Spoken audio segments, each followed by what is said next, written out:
Marcus Aurelius once said, "You have power over your mind, not outside events." Realize this, and you will find strength. Strength isn't about lifting the heaviest weights or dominating every room you walk into. True masculinity is built on discipline, control, and an unshakable presence. Stoic men mastered this. They understood that what you don't do is just as important as what you do. Weak men fall into the traps of impulse, arrogance, and passivity. But the strong? They know better. If you want to embody real masculinity, pay attention, because these 7 things are what truly strong men never do. Watch until the end, and if you recognize any of these behaviors in yourself, it's time to leave them behind. Like the video, subscribe, and share your thoughts in the comments. Let's get into it. Chapter 1. They never neglect their health and fitness. A weak body leads to a weak mind. The ancients knew this well. The Stoics didn't just train their thoughts, they trained their bodies. They understood that strength, endurance, and resilience were not optional. They were necessary for survival. A man who allows himself to become physically weak will eventually become mentally weak. There is no separation. A real masculine man never allows himself to rot in a sedentary lifestyle, stuffing himself with processed junk while his energy levels plummet, his posture collapses, and his mind dulls. He knows that discipline over the body is discipline over the mind. And without discipline, a man is nothing. Health and fitness are not about vanity. They are not about impressing others, about sculpting muscles for admiration, about looking good in a mirror. No, it's about something much deeper. It's about control. A man who neglects his health is a man who lacks control over himself. He lets convenience dictate his choices. He takes the easy way out. He wakes up exhausted, drags himself through the day, relies on caffeine and sugar to function, and then wonders why he feels weak, physically, mentally, emotionally. He becomes a prisoner of his own body, trapped in lethargy, unable to summon the strength to pursue anything meaningful. A real man does not let this happen. A real man treats his body with respect. He fuels it with real food, food that strengthens, not weakens. He moves, he trains, he sharpens himself like a weapon. He doesn't make excuses. He doesn't whine about genetics, about time, about stress. He understands that health is not a gift, it's a responsibility. It's earned through effort, through consistency, through a refusal to be weak. He doesn't let laziness dictate his standards. He doesn't allow temporary comfort to destroy his long-term potential, because he knows that the body is the foundation of everything. A weak man will crumble under pressure. When life gets tough, when challenges arise, when hardship demands endurance, he won't have it. He will fold. He will break. He will suffer because he allowed himself to become soft. But a strong man? He endures. He moves forward when others fall behind. He has the energy, the stamina, the resilience to push through. And that resilience? That is what makes him masculine. The modern world makes weakness easy. It encourages indulgence, laziness, passive living. Fast food, endless entertainment, constant distraction. The average man has become weak because the world tells him it's okay to be weak. But the masculine man rejects that. He doesn't let comfort lull him into submission. He doesn't let himself decay under the weight of his own bad habits. He fights. He trains. He disciplines himself. Because he knows that true freedom, true power, true masculinity starts with the body. The Stoics understood this. Marcus Aurelius, one of the greatest emperors in history, didn't just rule with his mind, he ruled with his body. He trained. He kept himself strong. because he knew that strength was essential for leadership. A leader who is weak cannot inspire. A leader who lacks endurance cannot persist. A leader who allows his body to deteriorate will soon allow his mind to follow. This is the truth. If you cannot control what you eat, how you move, how you take care of yourself, then how can you control anything else in your life? If you let your health slip, your discipline will slip. Your focus will slip. Your drive will slip. And once a man starts slipping, he begins to fall. And once he falls, getting back up is 10 times harder. A masculine man takes care of himself, not because it's easy, but because it's necessary. He pushes his limits. He tests his strength. He runs toward discomfort, not away from it. Because he knows that in discomfort, in struggle, in effort, there is growth. There is power. There is life. And that life? That's what makes him a man. Chapter 2. They never play the victim. A weak man blames the world for his failures. A strong man owns them. It's easy to point fingers, to cry about unfairness, to wallow in self-pity. But none of that changes reality. Life is brutal, unfair, unforgiving, and no amount of complaining will make it easier. The Stoics understood this better than anyone. Epictetus, who was born a slave, didn't waste time complaining about his chains. He didn't sit around asking, "Why me?" He used his mind to break them. He used discipline to master himself, to rise above his circumstances, to become greater than his suffering. That's real masculinity, facing hardship without whining, without pointing fingers, without drowning in self-pity. Weak men love to play the victim because it's easy, because it requires no effort, because it allows them to shift the blame for their failures onto someone else. Their boss, their parents, society, the government, bad luck, anything but themselves. They tell themselves stories about why they can't succeed, why they're stuck, why they're powerless. And the more they tell these stories, the more they believe them. The more they believe them, the weaker they become. A man who convinces himself that he's a victim is a man who has already lost. Because once a man starts believing he has no power, he stops trying. He stops improving. He stops fighting for a better future. And that's the most dangerous thing of all, because a man who gives up on himself has nothing left. A man who plays the victim is a man who has already surrendered. He has handed over control of his life to forces outside of himself. Instead of fighting back, instead of adapting, instead of finding solutions, he chooses to stay down. And the longer he stays down, the harder it becomes to stand up again. This is why playing the victim is the fastest way to lose respect, both from others and from yourself. No one admires a man who constantly complains, who makes excuses, who waits for someone else to fix his problems. Women don't respect him. Other men don't respect him. And worst of all, he doesn't respect himself. He knows deep down that he's weak, that he's avoiding responsibility, that he's wasting his potential. And that knowledge eats away at him, making him even weaker. Look around. Every successful man, every strong man, every leader has faced hardship. They've been knocked down. They've suffered loss. They've struggled. But the difference? They never let those struggles define them. They never let pain turn them into cowards.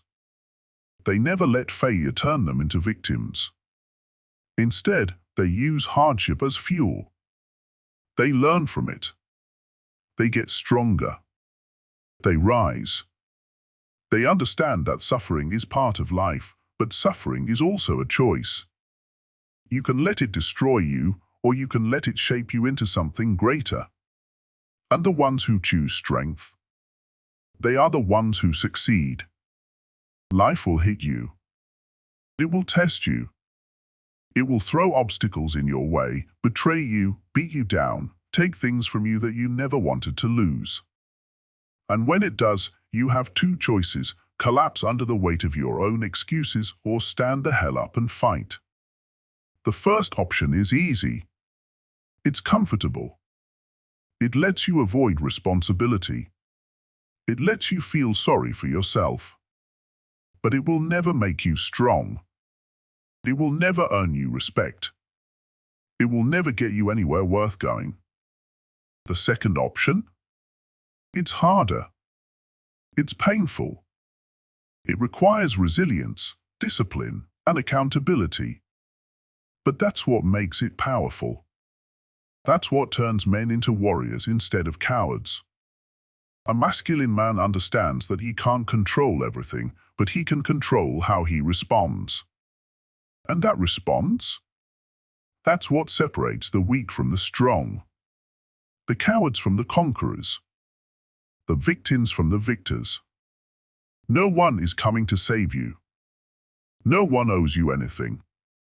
The world doesn't care about your excuses. The only thing that matters is what you do next.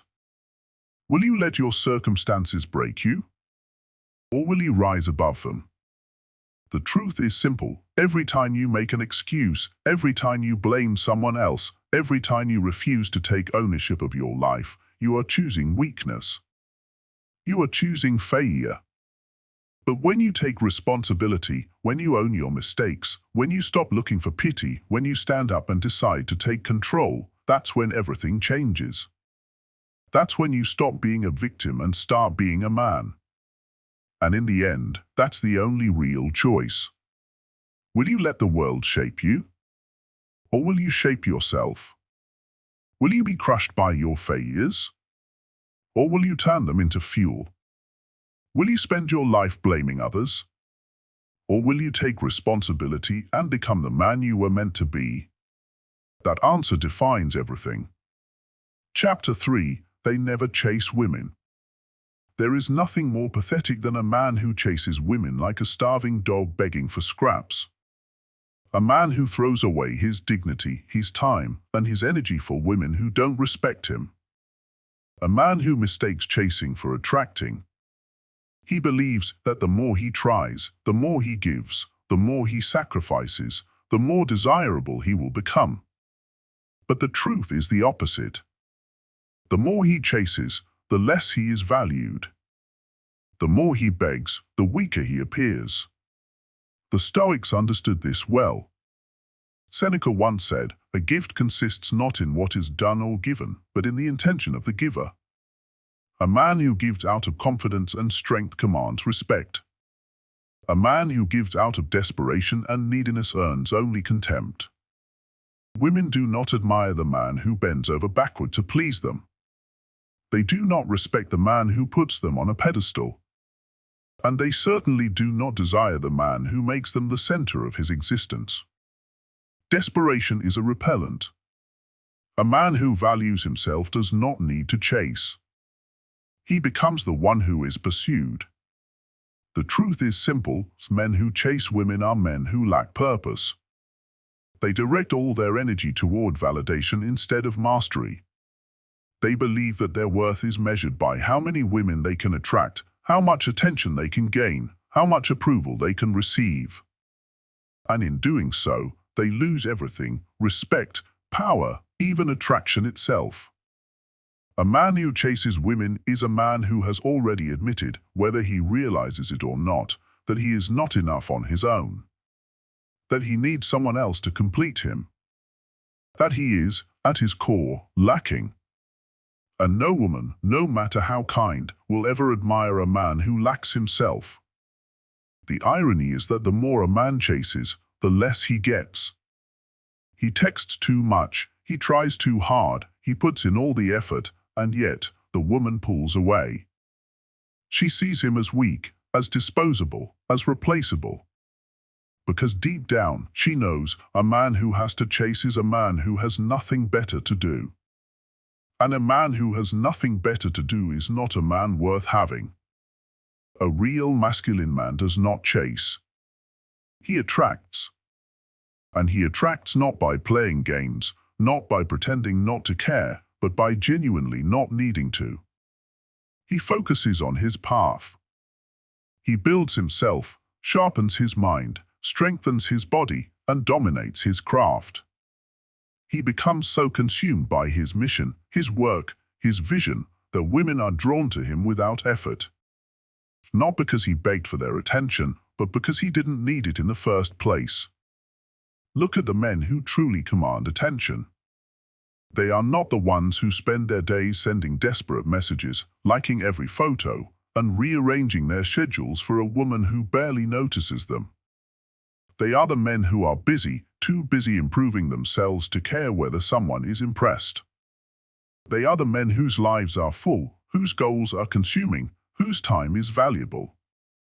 A man who walks his own path, who follows his own vision, who pursues excellence above all else, this is the man women chase. This is the man who turns heads without trying. Weak men believe that effort equals reward. They think that if they just try harder, if they just give more, if they just prove their devotion, they will win a woman over. But attraction does not work like that. Attraction is not logical. It is not a transaction. It is not something that can be bought with effort. A woman will never admire a man who grovels. She will never respect a man who lowers himself for her approval. She will never desire a man who makes her the center of his world before she has even earned that place. A masculine man understands that women are a part of life, not the purpose of it. He does not see them as trophies to be won, as prizes to be pursued. He does not measure his worth by how many women he can attract. He knows that his value lies in his strength, his discipline, his vision. He knows that a man who chases a woman is a man who has already placed himself beneath her. And a man who places himself beneath a woman is a man who will never be respected by her. There is nothing wrong with pursuing a woman. But there is a difference between pursuit and chasing. Pursuit is deliberate. Pursuit is confident. Pursuit is knowing your value and inviting her into your world, not abandoning your world for the chance to be in hers. Chasing, on the other hand, is weak. Chasing is desperate. Chasing is abandoning yourself in the hopes that someone else will complete you. A masculine man does not chase. He builds. He grows. He becomes the kind of man who does not need to run after anyone, because the right people, the right women, the right opportunities will naturally gravitate toward him. Not because he begged for them, but because he became the kind of man who never had to. Chapter 4. They never seek instant gratification. Weak men are addicted to the now. They want results immediately. They want pleasure instantly. They can't wait, they can't build, and they can't endure discomfort. They trade their future for fleeting comfort. But the strong? The strong play the long game. They understand that true power, true mastery, and true fulfillment come from patience, discipline, and the ability to delay gratification. The Stoics were masters of this principle. They knew that suffering in the present often leads to strength in the future, while indulging in temporary pleasure weakens the soul.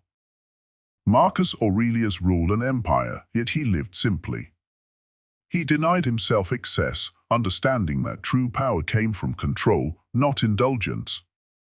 Epictetus, who was born a slave, gained his freedom not by seeking comfort, but by mastering himself, his mind, his reactions, his impulses. The Stoics did not seek pleasure for the sake of pleasure. They sought virtue. They sought strength. They sought resilience. Modern men, however, have fallen into a trap, one that is more dangerous than any physical chain. They are prisoners of their own desires, slaves to cheap dopamine. They gorge themselves on junk food instead of nourishing their bodies. They drown in mindless entertainment instead of developing their intellect. They chase meaningless distractions, endless scrolling, mindless consumption, and shallow validation, because facing reality and working toward something real requires effort. And effort? Effort is uncomfortable. A man who lives for instant gratification is a man who has no control over himself. He is controlled by his urges, by his emotions, by the next hit of dopamine. He cannot say no to the things that weaken him. He cannot resist temptation. He cannot push through pain, boredom, or difficulty because he has trained himself to always take the easy way out. And in doing so, he robs himself of everything that makes a man strong. A masculine man does not live for the next moment of pleasure. He does not seek shortcuts. He does not indulge in every craving that arises. He understands that suffering today leads to victory tomorrow. That the pain of discipline is temporary, but the regret of laziness lasts forever. He does not eat for momentary satisfaction, he eats to fuel his body. He does not spend his days chasing cheap entertainment, he spends them building skills, creating value, forging his legacy. He does not look for the fastest way to success, he embraces the grind, knowing that mastery is earned, not given. The difference between weak men and strong men is simple. Weak men seek comfort. Strong men seek growth. And growth demands sacrifice. Every decision a man makes is a choice between weakness and strength. When he wakes up, does he reach for his phone and waste an hour in distraction, or does he get out of bed and attack the day? When he feels the urge to eat something unhealthy, does he cave, or does he fuel his body with something that makes him stronger? When he faces difficulty in his work, does he quit, or does he push through and improve? Every small decision either sharpens him or dulls him. And over time, these small choices determine everything. Instant gratification is the enemy of greatness. It keeps men soft. It keeps them dependent. It keeps them weak. A man who cannot delay gratification is a man who will never achieve anything of real value. Because everything worthwhile, strength, wisdom, respect, success, takes time. It requires patience. It requires struggle. It requires sacrifice. And only a man who can endure that struggle, who can resist the temptations of comfort and ease, will rise above the rest. The world is full of distractions designed to trap men in a cycle of weakness. Fast food, quick entertainment, easy pleasure, all of it is engineered to keep men from realizing their potential. It is designed to make them passive, to make them dependent, to make them slaves to their own desires. A masculine man sees this for what it is. He does not fall into the trap. He controls himself. He masters his impulses. He disciplines his mind and body so that nothing, no craving, no desire, no temptation can control him. This is what separates the weak from the strong. A weak man indulges, justifying his actions with excuses. Just this once, he says, over and over again, until indulgence becomes his way of life. A strong man, however, refuses to negotiate with weakness. He does not give in. He does not seek the easy path. He understands that the pain of sacrifice is nothing compared to the pain of regret. And so, he chooses discipline over comfort, strength over indulgence, purpose over distraction. A man who indulges in the easy path becomes a slave to it. He loses control over himself, over his choices, over his future. But a man who resists, a man who embraces discomfort, a man who understands that real power comes from saying no to weakness and yes to growth, that man is unstoppable. Chapter 5. They never act indecisive or passive. A masculine man does not hesitate. He does not wait for permission. He does not let life push him around like a leaf in the wind. He decides. He moves forward. He acts with purpose. Weak men avoid making decisions because they fear responsibility. They fear making the wrong choice. They fear standing firm in their beliefs. But the Stoics understood that indecision is itself a choice to remain powerless, to let life dictate your path instead of forging your own. A man who refuses to decide is already surrendering control. He is drifting, hoping that someone or something will make the tough calls for him. And that is the definition of weakness. A passive man is not respected. Not by his peers, not by women, and not even by himself. He allows others to determine his future. He follows instead of leads, waits instead of acts, and hesitates instead of seizing opportunity. He tells himself that he is being cautious, that he is avoiding mistakes, that patience will reward him in the end. But the reality? He is simply afraid. Afraid to commit. Afraid to take risks. Afraid to fail. And that fear keeps him stagnant, watching as other men carve out their place in the world while he remains stuck, paralyzed by doubt. A masculine man, on the other hand, embraces the burden of decision-making. He understands that no path is without risk. He accepts that not every choice will be perfect. But he makes the choice anyway, because he knows that forward movement, even with the possibility of failure, is always better than paralysis. A man who leads his own life, who takes action instead of waiting, who commits to a direction and follows through, that is a man who commands respect. That is a man who builds his own destiny.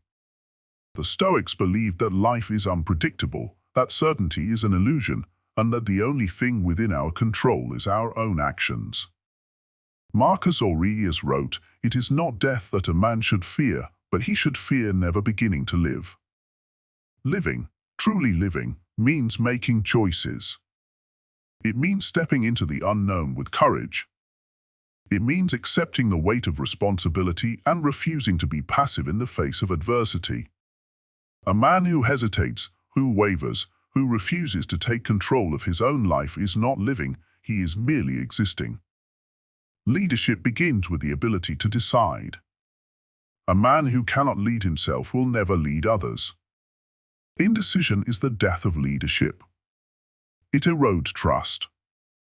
A man who constantly second-guesses himself, who cannot commit, who is always waiting for the right moment, he is not seen as strong. He is seen as unreliable, undependable, weak. And no one follows a weak man. No one is drawn to a man who lacks direction. This applies to every area of life, career, relationships, personal growth. A man who is decisive in his work rises above his competition. He takes initiative, adapts, and moves forward. A man who is decisive in his relationships earns respect. He does not play games, he does not hesitate to express his intentions, and he does not waste time on people who do not value him. A man who is decisive in his personal life builds discipline. He does not wait for motivation, he acts. He does not make excuses, he moves. Hesitation kills momentum. Every time a man delays action, he weakens his ability to trust himself. Doubt creeps in. He starts questioning his own instincts.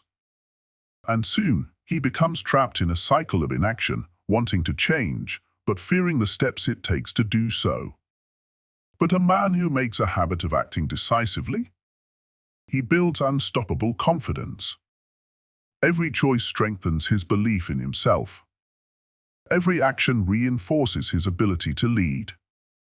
Every risk he takes, even if it results in failure, teaches him something invaluable. Indecision is the enemy of progress.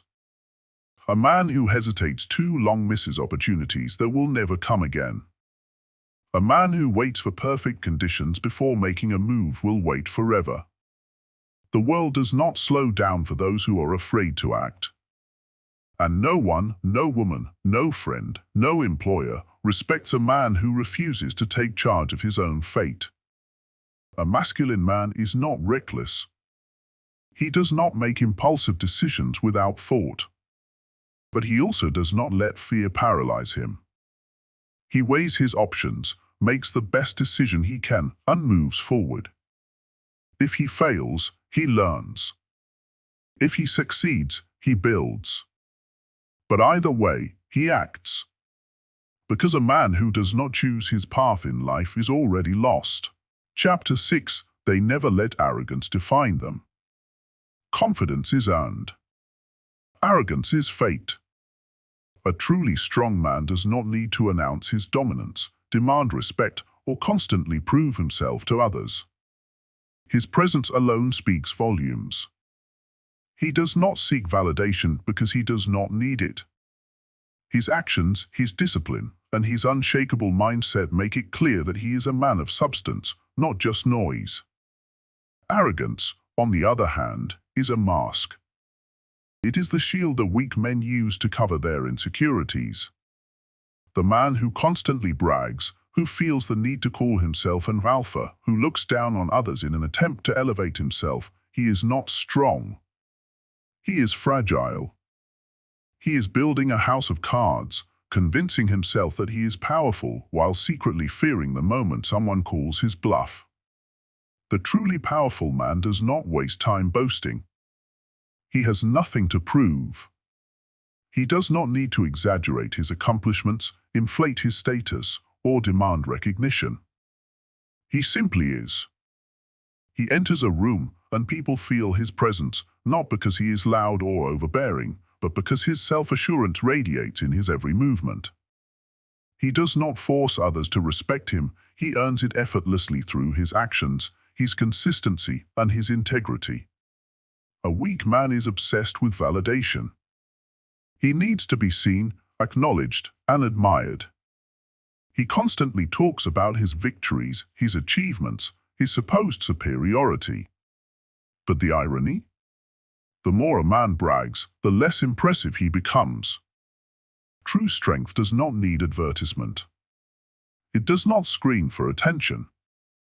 It is quiet, unshakable, and undeniable. The Stoics understood this deeply. Marcus Aurelius, arguably the most powerful man of his time, constantly reminded himself to remain humble, to never let his ego blind him to the truth. Epictetus, born a slave, knew that true strength had nothing to do with status or recognition, it was about inner mastery. Seneca warned against the illusions of arrogance, reminding men that wisdom and strength were lifelong pursuits, not trophies to be displayed. A truly confident man listens more than he speaks. He is always learning, always growing. He does not pretend to know everything because he understands that arrogance is the death of wisdom. The moment you believe you are superior, you stop improving. The moment you think you have nothing left to learn, you begin to decline. A strong man remains open to knowledge, to self-reflection, to the humility that keeps him sharp and evolving. Arrogance is fragile. It shatters the moment it is tested. The arrogant man crumbles under pressure because his confidence was never real, it was just a front. He cannot handle failure, criticism, or being challenged. He lashes out when questioned, becomes defensive when confronted, and reacts emotionally when his illusion of superiority is threatened. His so-called strength is nothing more than an insecure facade. Confidence, on the other hand, is unshakable. It is built over time, forged through discipline, experience, and self-awareness. A confident man does not fear failure, he learns from it. He does not get defensive when corrected, he listens, adapts, and improves.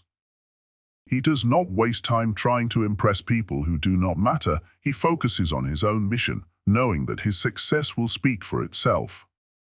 The difference between arrogance and confidence is simple, one is built on ego, the other on substance. An arrogant man craves recognition. A confident man does not care if anyone notices him because he knows his worth. And that kind of man? That's the one who commands respect without ever having to ask for it. Chapter 7. they never allow themselves to be controlled. A masculine man is free, not just in the physical sense, but in his mind, his emotions, and his very essence. He does not answer to the invisible chains that bind most men. He is not swayed by fleeting opinions, by the pressure to conform, or by the manipulations of those who seek to use him for their own gain.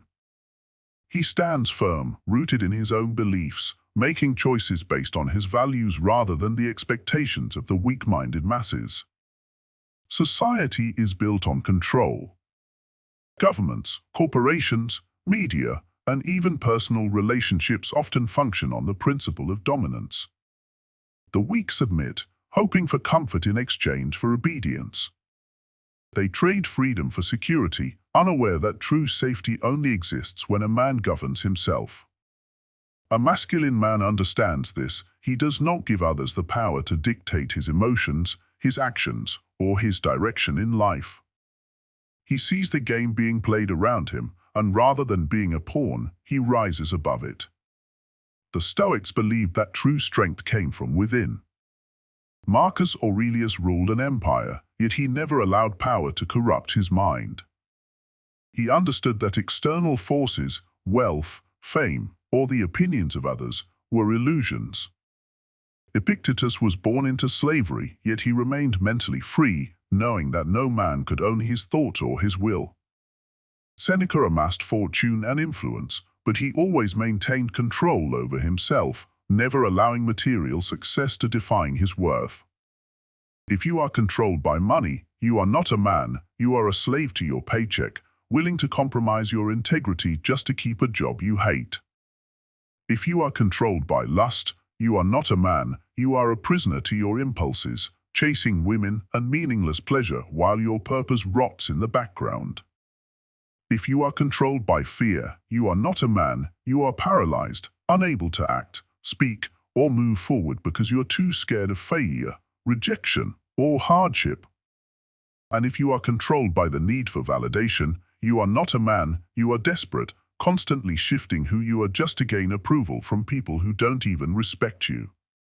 A strong man is ruled by discipline. He does not act on impulse, he acts on principle. He is not led by fleeting desires, but by an unwavering commitment to his mission. He does not need external validation because he validates himself. He does not seek approval from the weak because he knows that true respect is earned, not given freely. He is his own master, and that mastery is what makes him untouchable. When you refuse to be controlled, you become dangerous. Not in a reckless or destructive way, but in a way that makes people fear your independence. You become someone who cannot be easily manipulated, someone who does not break under pressure, someone who cannot be used or discarded at the whim of others. You become a man who moves with purpose, who speaks with conviction, who stands tall no matter what storm comes his way. Most men live their entire lives in quiet submission, never realizing they were meant for more. They waste their days seeking approval, chasing pleasure, and surrendering to their fears. They never truly live. But you? You have a choice. You can either remain a puppet, controlled by forces outside of yourself, or you can take command of your own destiny. The world does not need more obedient men. It needs men who are unbreakable. And that is the essence of true masculinity. Weak men crumble under pressure. They chase, they beg, they seek comfort. But you are not weak. You are not ordinary. You are not disposable. Drop these behaviors, sharpen your mind, strengthen your body, and dominate your life. If this resonated, like the video, subscribe, and share your thoughts below. Are you ready to step into real masculinity?